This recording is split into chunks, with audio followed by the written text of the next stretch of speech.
hargeysana sidoo kale waa deegaan iyaduna dad Soomaaliya ku nool yihiin sidaad jijjiga u joogto hadda hargeysa ma u tagi karaysaa adigu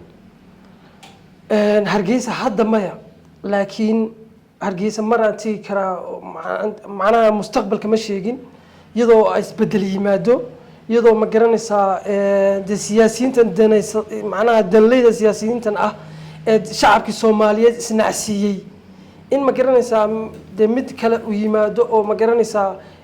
si laba dawladood aan u wada noolaano ma sheegin laakiin hadeer hargeysa lama tagi karo oo ma garanaysaa siyaasiyiintii baa wali jooga ma garanaysaa kuwii ma garanaysaa dadkayga duqeynayay shacabkayga duqeynayay ma garanaysaa 8 bilood ma garanaysaa maatadeeda qaxiyay baa wali jooga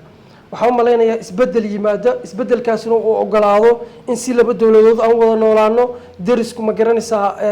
iyo xoolo dhaqatadu sidoodii hore ay noqdaan de ma garanaysaa si Soomaali lagu yaqaanay darisnimo Soomaaliyeed lagu yaqaanay ay noqoto mooyaan hadda inaan tagi karaan baan u arkaa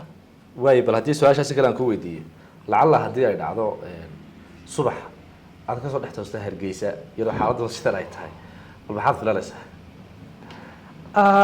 ويسن داعيبا ويسن داعيبا أنا مقرنس أمير أنا والله مش شيء لكن أنا أمير قبا وحوم لنا أركيز أنا نقصد حتى وايدن